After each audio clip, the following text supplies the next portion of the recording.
You are about to enter the Shockwave Skull Sessions podcast on shockwaveskullsessions.com. And now your host, Bob Nalbandian. Greetings, ladies and gents, and welcome to another episode of the Shockwave Skull Sessions podcast, episode number 56. And my special co-host this week is none other than good friend and frequent guest of the podcast, Chris Aiken, who, of course, many of you know as the host of the Classic Metal Show, as well as author of his new book and other things I should not say. And thanks to Chris, he set us up with our special guest for this week. And this week we've got vocalist Mark Hunter and guitarist ROB Arnold from Cleveland's metal monsters CHIMAIRA. Rob also played for a few years with Death and Roll heavyweight 6 Feet Under, and had a really good discussion with these guys. You know, we started out talking about the birth of the groove metal genre at the onset of the 90s. That was launched primarily based on the release of the iconic Cowboys from Hell from Pantera.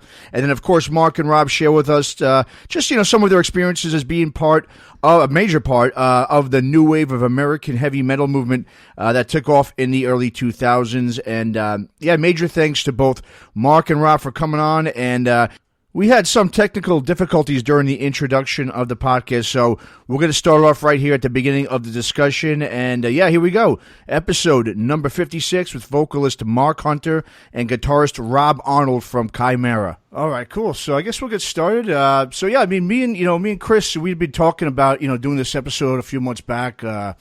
We started messaging back and forth a lot about the hardcore bands we liked in the early 90s, and, kind of when hardcore slowed down a bit and you had more of a groove to it, and really just metal as a whole did exactly the same. And the 80s, especially the latter part of the decade, it was all about speed, and that went for both hardcore and thrash. And then when the 90s hit, bands continued to use many the same elements from the classic heavy metal and thrash, but definitely with more of a focus on heaviness and speed, and the main ingredient being more of a mid-tempo riffs that were kind of influenced from thrash. Vocally, too, there was much different.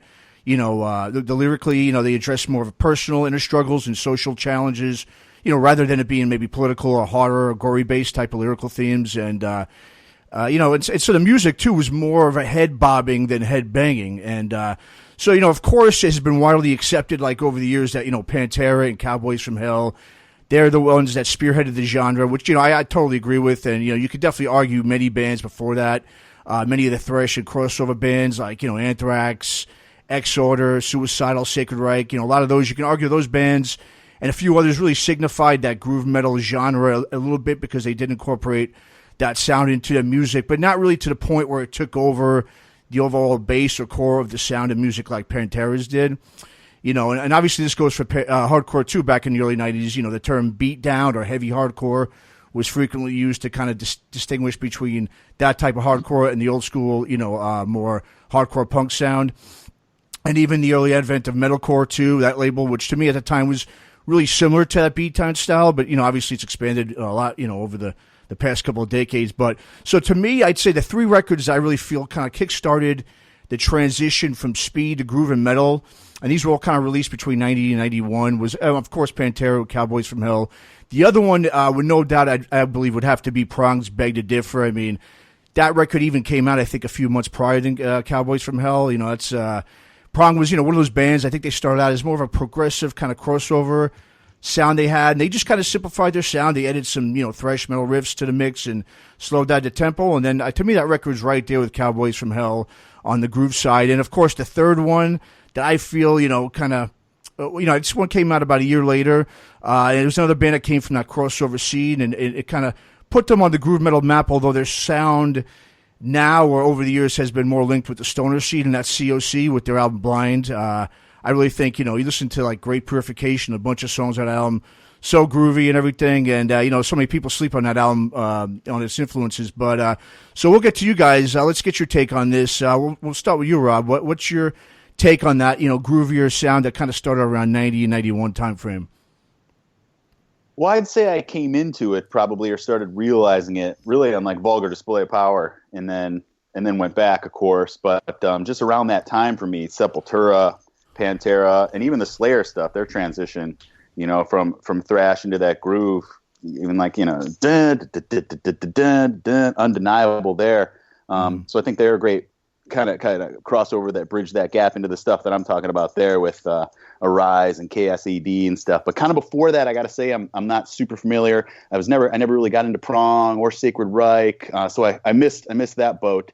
But really got into it kind of into the mid '90s, and yeah, of course, Pantera is just the first one that comes to mind, and their undeniable groove and the inspiration we drew from them as well.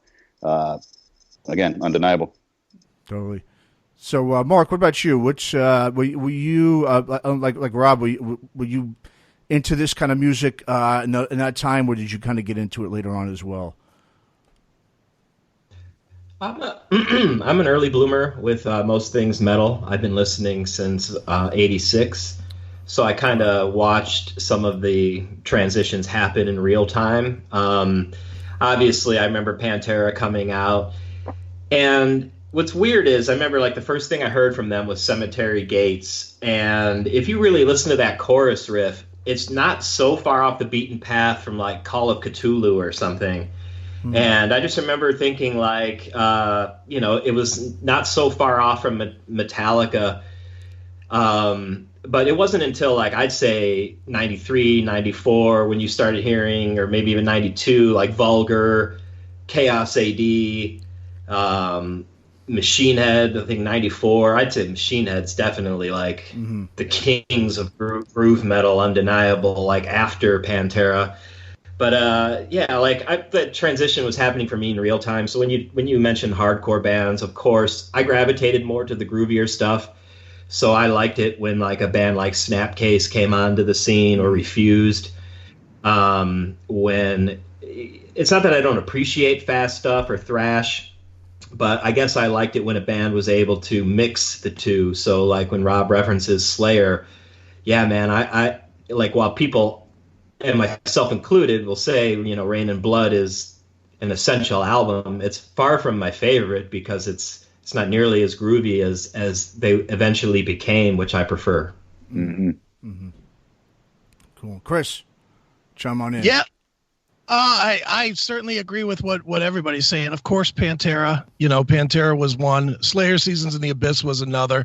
But, it was more of a, at least in my head, it was like a 5 to 6 year progression that really saw groove kind of take over. Whether if you start with we'll say Pantera just for the sake of argument, if you start there and you go up, Machine Head is as thick of a groove as anything that's ever been recorded. But then other bands too that were maybe not completely groove oriented, but still had that sound, like a Fear Factory as an example. Sure. Fear Factory kind of took it to another level, with integrating kind of the electronics with it.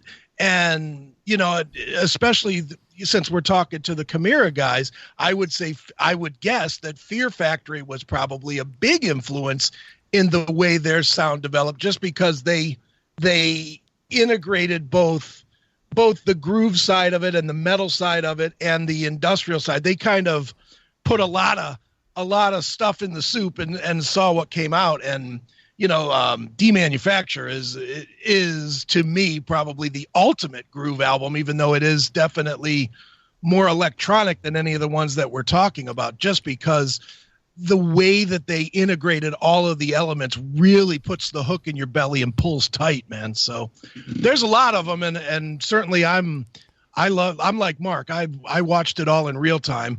And I think when you're watching it in real time, maybe you don't see it as closely as now when you look back at it, but you can definitely point backwards in time to, your Metallicas, or even on some level, some Megadeth type of stuff. It all sort of plays into the development that it became. I mean, it's easy to say, yeah, Pantera, because that's what everybody chooses. But there's a lot of bands that made it. And if Pantera would have been the only one, then I don't think groove metal would have had much of a life. I mean, people would have loved Pantera, and that would have been it. And it was really like any other style of music or metal. Once somebody does it and somebody does it well, then everybody else adds their own spin to it, and it grows and grows and grows. And I think my personal thought is that it just kept on growing once from Slayer Seasons in the Abyss on up, it just kept developing. It kept growing and kept growing until obviously these guys certainly grabbed it and ran with it. So it was a good problem to have, because I love that fucking style of music, man. Yeah, no, so do I. And yeah.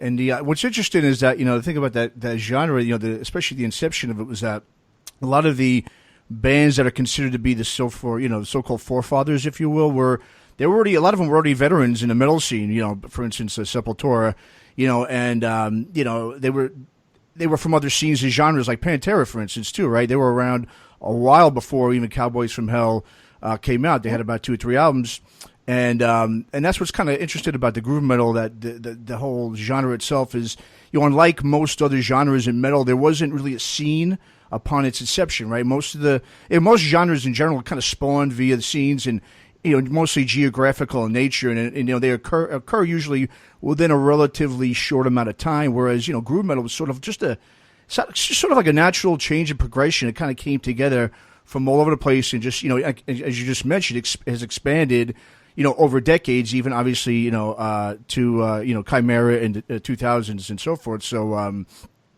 That's another interesting about groove metal. It's like, it's just so broad, right? I mean, a lot of times people don't even know really what constitutes a groove metal band or not. And I mean, for most people do say, like, okay, a lot of it has to do with really the thrash metal elements, because a lot of music grooves, a lot of metal or hard rock grooves. I mean, some of the other ones that were around in those early 90s too, that really you could kind of say, well, maybe they had a part to play in the whole inception of groove metal, was, a band like Caius with that first album, Wretch, more punk oriented, but definitely very groovy. Helmet's first album, Strap It On.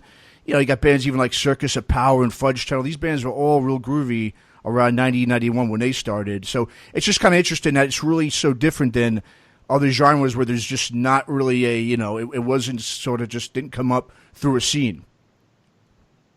How about the element of groove in death metal? Even Tomb of the Mutilated, Hammer Smash Face specifically, that chorus, even Jim Carrey, like that one. But then to the Bleeding and Pierce from Within, Once Upon the Cross, Domination, all that groove in that mid-90s death metal and everything, and what that spawned. And that certainly influenced a lot of Chimaira stuff. Yeah, so like you're talking like Entombed and 6 Feet Under and all that, right? And I know you played with 6 Feet Under, obviously, for a couple albums, and so yeah, they were. No, yeah, it's a great point too. Yes, I mean, even Obituary, right? They slowed down their sound a lot too in the mid '90s there with World Demise and stuff, and yeah, no, absolutely. Yeah, and you mentioned Fear Factory. When you mentioned Fear Factory influencing our band, the first time I met Rob, we jammed. What was it? The first song on Obsolete, which is Obsolete, is it? I can't remember. No, Shock. Yeah, we jammed Shock. You were on drums and I was on guitar in your basement, so we definitely had a Fear Factory vibe going on. And I'm glad you mentioned Helmet, because I definitely heard Helmet's influence across metal. I more or less on Sepultura, like they even like straight up jacked a riff. I thought that was all pretty cool to see. Like, I remember in the early 90s, music being more of a hybrid of elements. A lot of bands started just merging sounds. And if you mention Machine Head, the way they got signed, from what I understand, is before they even had a demo. Flynn called Monty Connor or said something like, I'm starting a band that's going to have the groove of Pantera, the bounce of Biohazard, the thrash of Slayer, and was it the tribalness of like a Sepultura, that tribal bounce. So, and if you think back of that first Machine Head, it does have all of those elements, and I just remember it being more of a time that more genres were acceptable. You could get away with alternative sounds, hip-hop sounds. I mean, Slayer and Ice-T were doing music together, Helmet and House of Pain, that whole Judgment Night soundtrack, and that influenced a lot of the groove metal, for me anyway. Like, I was gravitating towards anything that grooved. I wasn't ever really interested in speed. And so, yeah, when Rob mentions death metal, another thing that I gravitated towards. I didn't care for when they were just doing blast beats all the time. Like, I'm cool with a blast beat, but you better slow down and just, lay the hammer of Thor down with some heavy shit afterwards. Otherwise, I'm just not going to care. So I think I've always gravitated towards groove. Yeah, and the interesting thing, to go back what you were saying to what you were saying, Matt, is that there really was no definitive single band that developed that sound. Mark just mentioned Biohazard, and while Biohazard is very different, sounding than the other bands that we're mentioning, certainly the chunk and the groove that they had was part of the influence. I remember seeing what probably one of the best shows I've ever seen in my life was on, I guess it would have been 94, so that would have been Far Beyond Driven. It was Pantera, Sepultura, and Biohazard at the Richfield Coliseum. And I was there. And so you remember, Mark, it was three very different sounding bands, but the audience could not have been more engaged in the show. And it wasn't like anybody was sitting out Biohazard and waiting for Sepultura or waiting for Pantera. At the time, people were so looking for a style or a feel more than just a singular sound that the audience kind of gravitated and sucked everybody into everything that was going on. It was a very unique time, especially considering that there was not a definitive movement. It's not like you could say, well, this started in Iowa or wherever it was. It started all over the place and encompassed so many different styles to make one really, really cool style that most metalheads can relate to. Mm-hmm. It's interesting about the definitive movement. I didn't notice a definitive movement, and you can definitely classify this as a groove band, but Korn, like when they jumped on the scene, then you knew something new was happening, but they were like the ultimate in blending of that groove that was going on, and they just put a different spin on it. Yeah, no, I mean, yeah, you said, yeah, they definitely groove and new metal. Well, I guess Korn is always lumped into the new metal category, but yeah, they definitely. Well, both those genres really they overlap significantly. They and they obviously they both share the same timeline as well. So yeah, I mean, obviously they kind of went hand in hand, and yes, and then Korn obviously took it, I think, definitely to the next level. At least commercially, it did. And Chris, you just mentioned a Biohazard before, and that's a good point in terms of hardcore. Because hardcore was very similar. It got very groovy in the early '90s there, and you said Biohazard really was one, if not the first, hardcore band to kind of, take on that groove and kind of slow things down a bit. But there was definitely a couple other bands that came out at that time that had that same sort of, it came from the hardcore type of sound that got groovy. Not so much with the thrash elements, but more, like I said, more bouncy, just more like punk, I guess, based or influenced. But the one band, and I know you guys are very familiar with this band, obviously, Integrity. That album, Those Who Fear Tomorrow, that is a phenomenal album.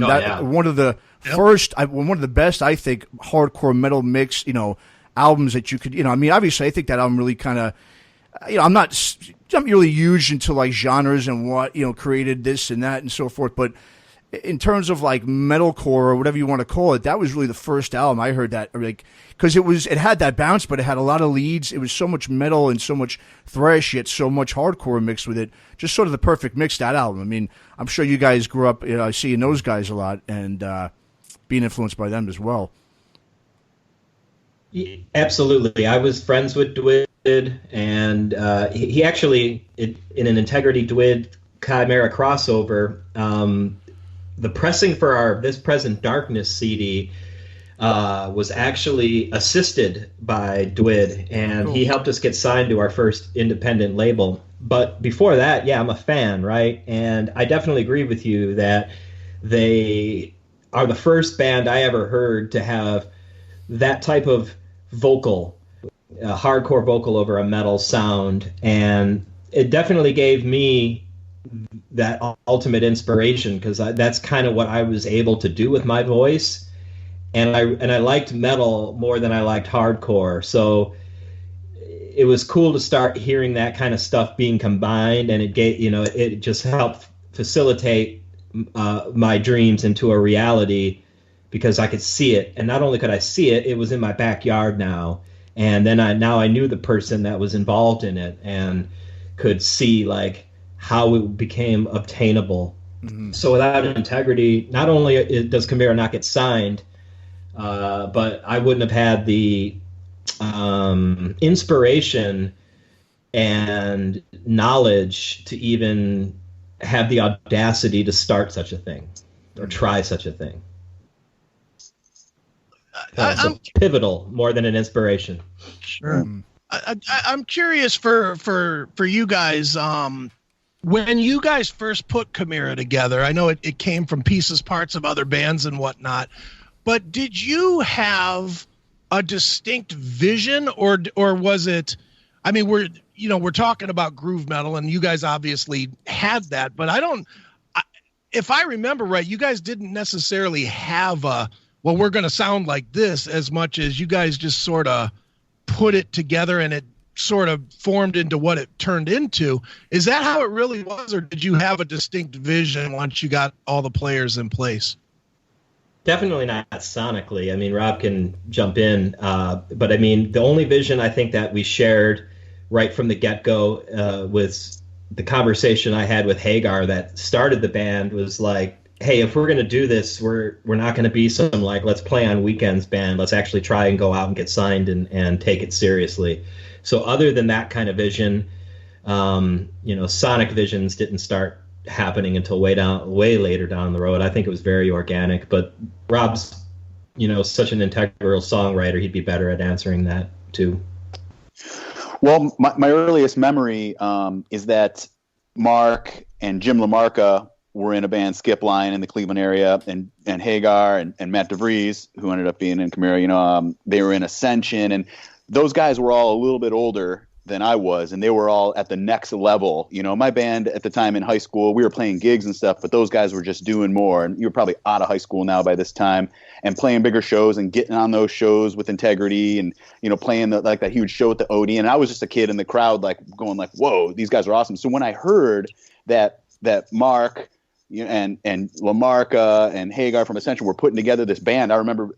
Oh, okay. One last thing. I was in a band with AE, the original bass player of Chimaira, and he was a close friend of mine. And he had joined this band Chimaira and was telling me about it. And I remember being jealous, like, oh my God, I'm just working at Pizza Hut here doing nothing now. And AE just joined a band with the guys from Ascension and Skip Line. Holy shit. And then a couple days, I don't know, maybe it was a couple days, couple weeks, couple months later, I get a call just out of the blue from Mark. Hey, we're putting this band together. Do you want to just jam and see what happens or whatever? So, for me, it was just instant. Like, I didn't care what was going to be happening. I wanted to be a part of it. Although AE did tell me that they were starting something that was going to be like Deftones-ish. And I was just like, all right, that's cool. I like the Deftones, So, but for me as well, there was really no vision or anything. I was just stoked to be on board. But once we started jamming together, it was surprisingly metal. Hagar's riffs, I remember, were very metal, and the Skip Line stuff, more Mark's type riffs, were also very metal. So I didn't think it had any really Deftones-ish stuff. Maybe some of the bounce,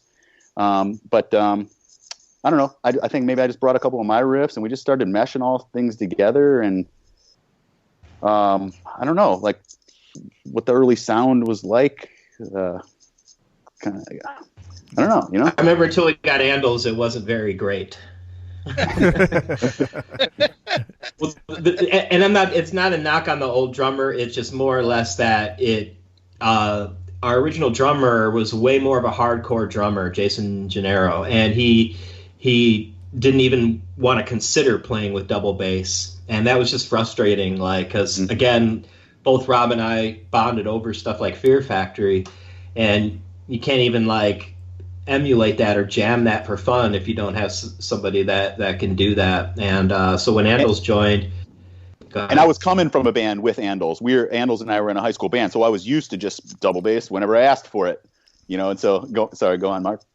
Yeah, no, exactly. And so that just led to creative difference right off the bat, because here you have all the songwriters now really just want double bass. So the earlier stuff, all I recall of it was it just had way more of a hardcore vibe to it, and it wasn't as metal as it eventually became. As soon as Andals joined, This Present Darkness was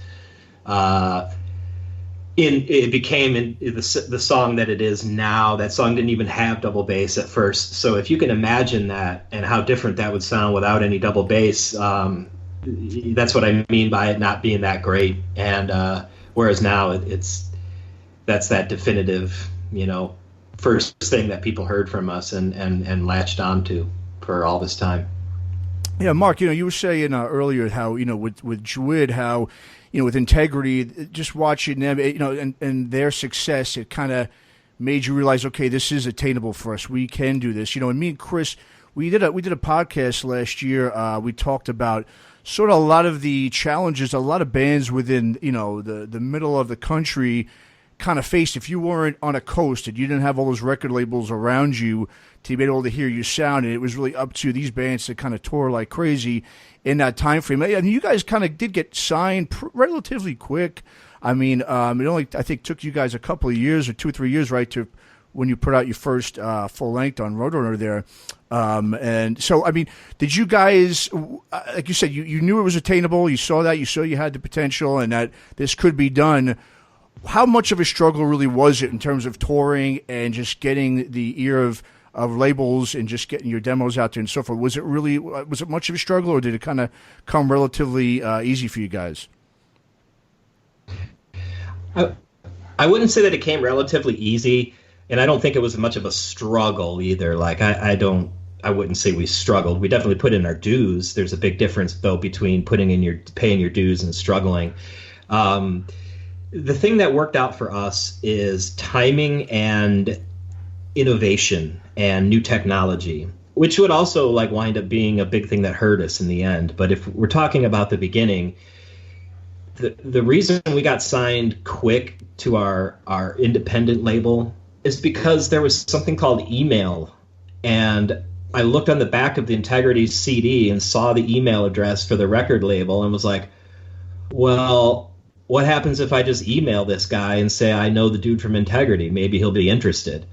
So it was kind of an unprecedented thought process in 1998. And some people didn't even fully have email or didn't have websites yet. Right. But it was just more of that underground thinking and mentality and hey, we're all in this scene together. And man, sometimes you just do things. You just have a feeling, and that helped. And when it came to being signed with Roadrunner, them getting interested in us was a quick process. But what took a long time was actually getting off of that independent label. They had an option for our first full length and didn't want to let us go once we started picking up some steam. And then they also knew they could get Roadrunner, who had lots of money behind them, to pay a handsome reward for us. So that type of negotiation and stuff was more frustrating and annoying, and makes you almost want to give up at times. But I wouldn't call that suffering in any way. That was just more like paying your dues and really just getting lucky by utilizing brand new tech. And Roadrunner got interested in us because we initially caught their eye because of our success on mp3.com. You want to talk about going back in time? Wow, yeah. Who remembers mp3.com? I haven't heard that in a while, yeah. Because we were getting a lot of plays on that. That was a new way for A&R people to discover music, was just utilizing this new thing called the internet. And that literally is what helped us. Metallica used Napster against them, we used it for us. We didn't use it against them, but it wound up eventually working against them, is what I mean, where it worked for us. Yeah, and and Matt, you probably don't know this. I'm sure the guys remember this. The one thing that was surprising and is a direct result of them using technology to get signed versus the traditional way was in the early days, even in their hometown, even here in Cleveland, CHIMAIRA was not the biggest band in Cleveland, by a lot. If I had to guess, and don't take this as an insult, I'm just trying to remember how I remember it.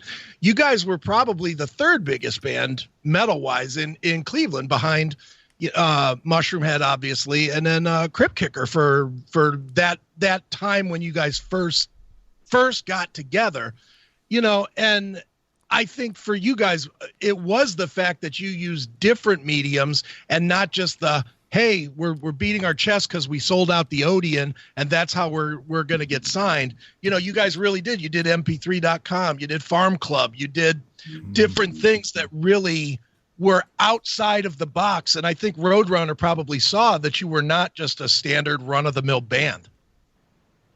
Yeah.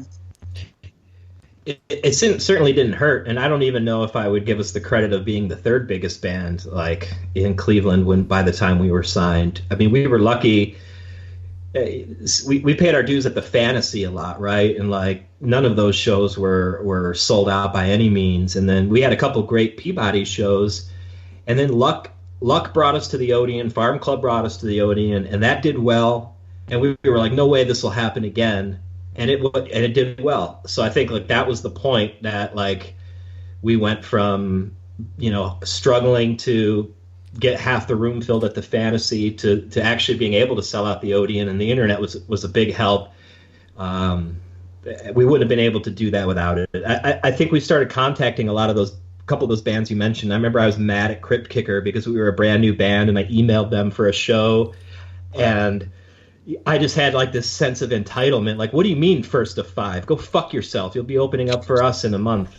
And that was like how I felt at 22. It wasn't very logical, but I definitely had an entitlement feeling too behind it. And there was just more attitude than I ever have now. I would never say something like that in 2020 and at 42 years old. But at 22, it's exactly how I felt. And you guys, when the late 90s came, early 2000s, obviously when you guys started really taking off, that whole, they talk about the whole new wave of American heavy metal, right? With you guys, Lamb of God, Devil Driver, God forbid, Hatebreed, all bands with a lot of groove to them and stuff. Were you guys ever like, what's your take on being, say, lumped into a genre or a particular label like that?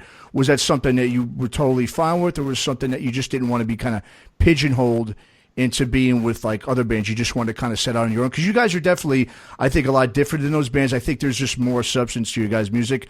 There's more influences than just, one or two bands. You could hear, hardcore. You can hear so many things, so many influences in your guys' music, death metal. You can go down the line there. So was that something that you guys were kind of like trying to shy away from, or did you kind of embrace that whole new wave of American heavy metal sort of label? Personally, I like the camaraderie amongst all those bands that you mentioned, and I feel we all kind of had this common goal, and we were all just having a ton of fun trying to do it. And then when that moniker came around, new wave of American heavy metal, personally I didn't think much of it, but I wasn't mad at it. I was like, cool, if there's something about this, obviously this attention to the scene is helping us, and I just think it brought more opportunity our way and allowed for a lot of cool touring packages and for us to play places in the world that perhaps we wouldn't have without that. So I'm glad to have been a part of that, and that it even happened.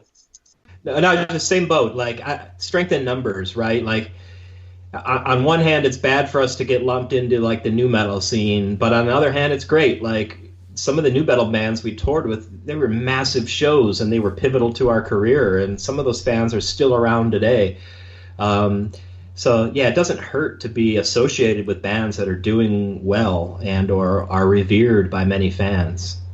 Also, it was much cooler. The new wave of American heavy metal was much cooler than new metal at that time. It was like the thing that was taking over. So of course we wanted to gravitate towards that, while we were simultaneously trying to like shake the new metalness that we had at the beginning, which it is what it is, and it's all good and everything. But we were trying to, I think, steer in this thrashier direction for a few reasons at the time, and so it was just cool to be a part of that. Mm-hmm.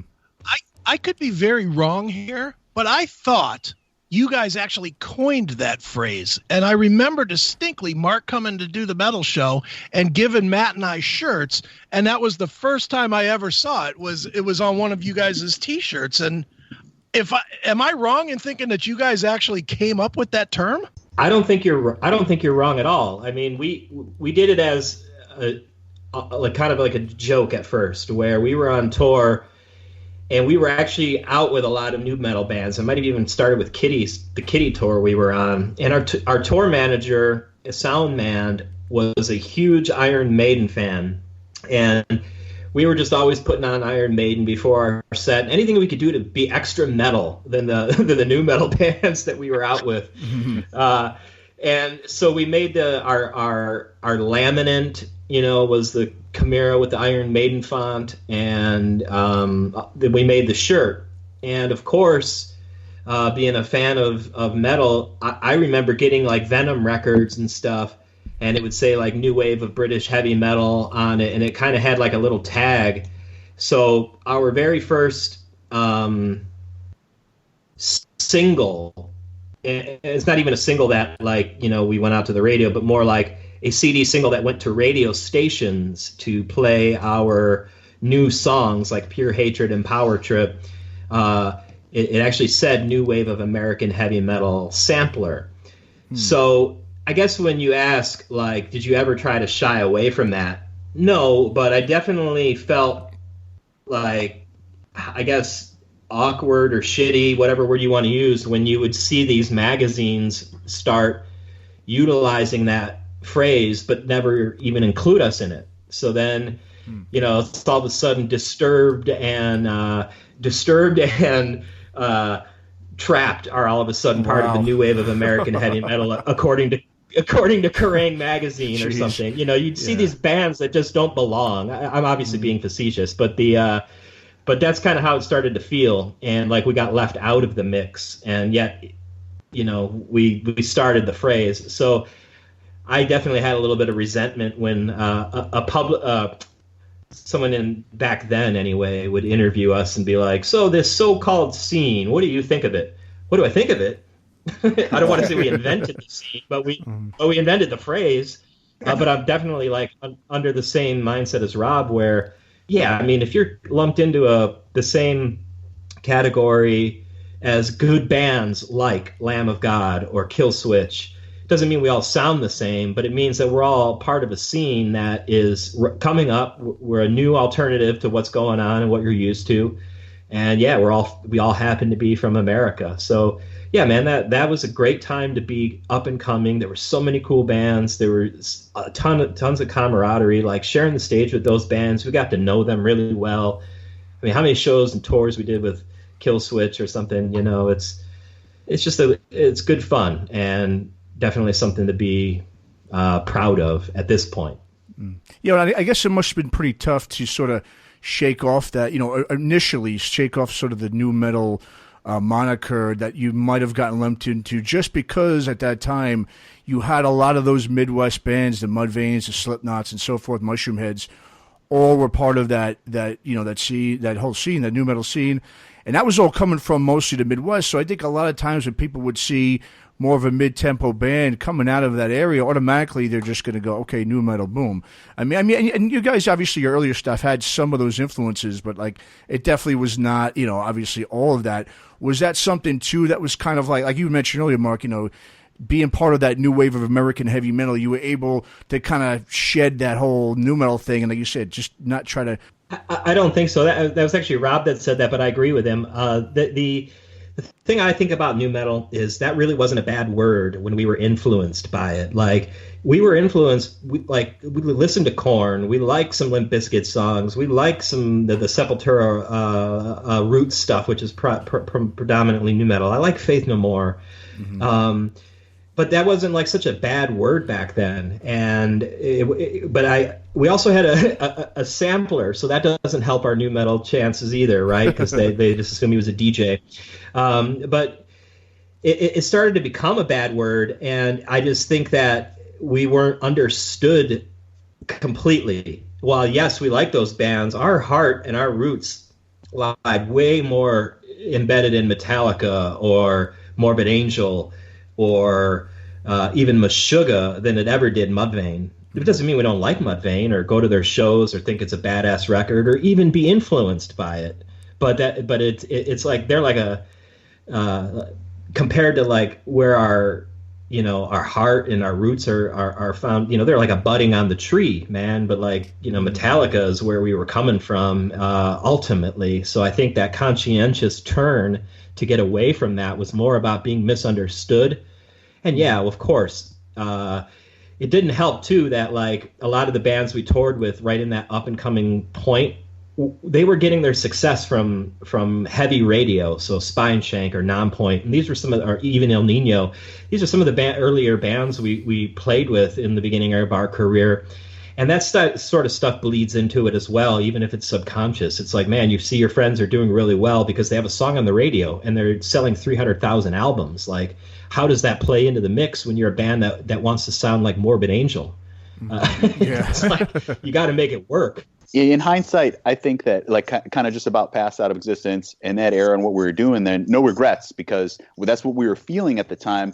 And it was also just a collection of everything that had come about from the very inception of our band until it became time to record everything that we had done to make Pass Out of Existence. There was the early EP in there, but so we were writing these songs that got us on the road and playing shows and then got us a deal, and it came time to record those, and that was that. And we did that. And then I think we were able to just refine from there and see, okay, we've solidified this. We see where our strengths are a little bit more, and it's gearing more towards a writing style and a vibe and a feel that made us feel good that became the Impossibility of Reason type sound. So Impossibility would have never happened without that experience with Pass Out and just kind of the natural progression of where our sound was heading. So there wasn't really this thing like, all right, we can't sound like nu metal anymore. It was just our feelings were leading us in this direction for what became the Impossibility of Reason based on our experience in the past 2.5, 3 years or whatever before that. Well, the thing is too with nu metal is also, I think, people tend to forget too. A lot of people wanted, I think, they wanted to kind of veer away from it or become sort of disassociated. Around the early 2000s, a lot of it had to do with fashion, right? Because there was a sort of fashion, a certain type of attire that was sort of attached to the whole nu metal sound, or at least it became that way.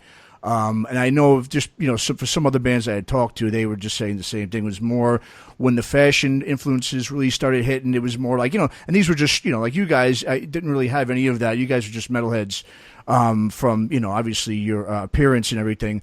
But a lot of other, bands, like I said, it's so fashion based. And I think that's another reason why a lot of bands just want to sort of, slowly back themselves away from that moniker. Maybe so. Fashion's interesting in music, right? Like the scene that came up right after us would be fashion core. Like, so you get bands like 18 Visions and Atreyu and the rise of the new glam wave, if you will. That's still popular now. But yeah, fashion's a really interesting thing. We definitely made a couple weird choices in the earlier career, but I mean, for the most part, we tried to look like the dudes that we're in the crowd a lot of times, but we definitely had a nu metal part, but we never got super crazy where it became like a long lasting thing, or it was just a weird time because you're right, like everyone was starting to dress different. You didn't want to have like long hair and a Slayer shirt on because then you were like out of fashion.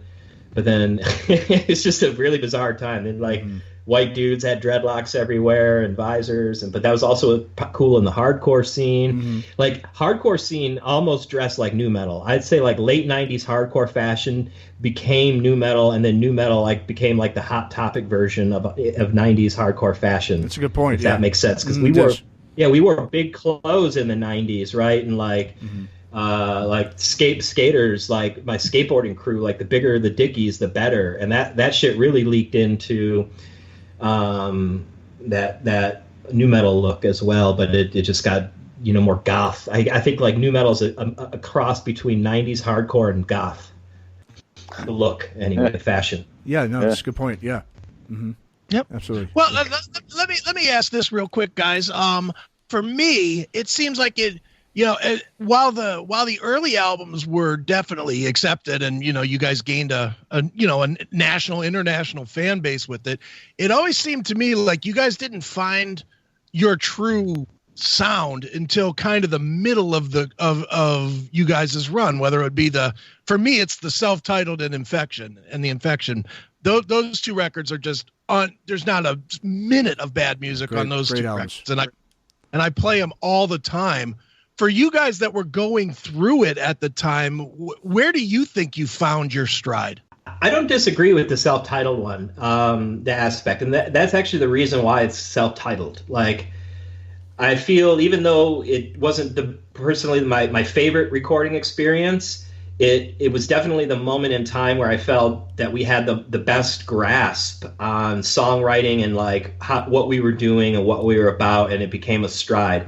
And that's even including having to have a new drummer, because Kevin Talley was he much had already adapted to us by this point and by playing live with us. So it wasn't, super awkward like having to write with a brand new drummer. And he came from a similar, tree branch that we all, or, root system that we all came from as well. So I felt that that's when we started hitting our stride, and Resurrection, definitely took us to different directions where we kind of started to experiment a little more. And I wouldn't disagree where Infection kind of just jumps right back into doing what we do best, I guess, and just kind of was a little more efficient and came together really quick. But yeah, I agree with you on the self-titled comment. Like, we were still discovering ourselves on Impossibility for sure. And when you guys were on Roadrunner, but I'm just curious as to how they marketed your band, because like a lot of bands, Roadrunner would usually kind of focus on 2 or 3 bands at a time and really not put too much into a lot of the other bands on the roster. Especially you guys, I really think could have taken off even more than you did. It just in hindsight for me, I think that Roadrunner was stoked on the success of Impossibility of Reason and just wanted kind of more of that. And instead, we took a big turn, got deeper and darker with longer songs where they would have, just like as you said, they were trying to do things with radio. They wanted more down agains, power trips, a little more just to the point, wham, bam, thank you, ma'ams. And with the self-titled, we just went in a different direction than that. And so I think that was kind of off-putting for them, and they tolerated it, but we still had a ton of drive and energy and wanted to continue with the force that we had been experiencing. And so we kind of like hit this wall where they didn't want to promote and push the record the way we knew it needed to be pushed to have any success with it. And so I started kicking and screaming that we need to do something else, maybe go for a different label or something like that. And whether that was the right choice or not, it was, switching up, going to Ferret after that for Resurrection was cool, and this brand new breath of fresh air and all of that. But who knows what it would have been like if we would have just waited it out, maybe made another record with Roadrunner. Don't know. But to me, that's kind of, I think, what happened in that time period, that we just kind of came to a standoff, if you will.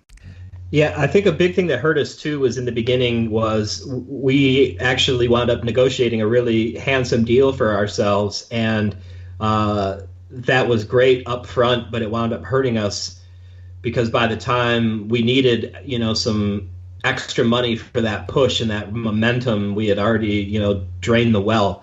Mm-hmm. And that was disconcerting to find out as well. And so, yeah, our I think, though, like my hindsight, and I think I've seen Rob say this before as well, is, man, like, what a powerhouse we had behind us, and at the prime of it, right at the street teams, what the things they were doing, getting our music out, and they had teams all over the world. You would walk into an office in Germany, and there's like 10 people that work there for you, and it was just such an international powerhouse that we only could ever experience through them. And yeah, they made us the household name that metalheads know, and give us an ability to have an interview with you guys 20 years later because they were such a powerhouse. And Yeah, we were very upset when the self-titled came out. When I say bad experience on that album, it has a lot to do with all of the disappointment that came from it. And I'll never forget the release day. We were playing in New York City, and one of the people at the label said something along the lines of the album, maybe it just came out or something, and we had our first week. That was what it was. It would have done a lot better first week if we would have actually put something behind it. Something along those lines. I'm not quoting it verbatim, but it was just such a demoralizing. We had just had one of like the better shows in New York. It's not always an easy crowd, and it just to come out to have the label basically tell you that even though we were in the top like 50 or whatever of debut of a Billboard Top 100, and we're some really heavy band with no radio, you'd think that's that means you're doing really well, and then they basically like, oh, well, it could have done a lot more, blah blah blah, and it's like, you know what, fuck off. We don't. That was one of the straws that broke the camel on my back, where addressing the label had to happen at some point, and you just don't shake something like that off. Like, that's just a shitty comment, and. Yeah, and when you say that they put stuff into other bands, of course they do. That's a smart business decision on their behalf. But what happens is, it's kind of cool. Two things happen. You have a band like us that sees all this, and you're like, well, where's our awesome bus? Or where's our push? Or how come these guys can afford 3 techs, yet they're on the same label? Or how come they're playing above us, but they don't have nearly as many record sales? That kind of stuff like demoralizes you, but it also lights a fire under your ass, right? Like, no, we're that old, the most classic metal line. We're not going to take it. That really strikes a nerve, man. And but again, like you can't look back at it and be like, well, they didn't do anything for the band, because that would be asinine. Like, we had so much behind us, and the well ran dry. And yeah, it doesn't help to not have like quote unquote pushable music, but the single "Nothing Remains" was doing well, So it's not like it was such a weird album that we alienated our fans. Like, that's still arguably one of our biggest songs. So it was just a demoralizing time. Sure, I'll speak on this from the other side, from the radio side of it. And throughout Chimaira's run, you guys never seemed to get the same push from Roadrunner. And, I had really good relationships with Roadrunner, with Monty and with Maria Gonzalez and with several people at Roadrunner. I had really good relationships with them. And I'll be honest, I'm sitting in my little room right now, and on my wall is a Soulfly poster that the label sent to me. And in the entire time that you guys were on Roadrunner, I never got a poster. I never got CDs. In fact, we always had to go to Roadrunner to get to do something with you guys, and Mark, this, a lot of the time it would be more my co-host than me, but Matt would just reach out to you and say, hey, come in and promote.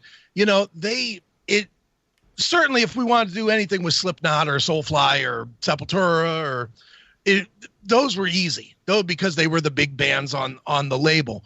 But it always felt like even the smaller bands on the label that were not doing as much as you guys were, they might have been selling more because they had singles, but they weren't doing as much touring, and they weren't playing as much, and they weren't building as much as hardcore of a following. Bands like Il Nino, bands like Spineshank, love those bands, but they certainly didn't seem to have the passionate fan base that you guys did. And we could do anything with those bands, and it was like we could never get label support to do whatever, to have you guys come in and play in the studio or something where you guys would have got paid and the record company would have gotten something out of it and the radio station would have gotten out of it. And it was frustrating because we were all friends, but it just really was a difficult, for whatever reason, it just never felt like they had the pinpoint focus that they had on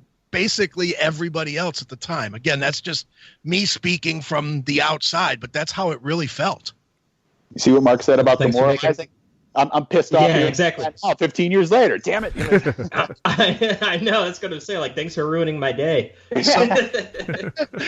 Sorry. Yeah, man. Yeah. Of course, like we felt it, we knew it was going on, but if anything, it drove us to try harder. So I guess that would be the best thing that came out of it. Like, Power Trip exists because Monty Connor wasn't feeling the initial batch of demos, and then like, oh yeah, fuck your Power Trip. It was more like that shit exists because of that, man. Like, so on one hand it sucks, but on another hand it forced some great creativity from the band on all fronts, whether it be music writing or business decisions. Our era on Ferret was the best era. While Roadrunner put us on the map, we really got to shine and do the best things of our career during the tenure with Ferret. We played the biggest shows, the biggest tours, had the best record sales, even while it was declining. So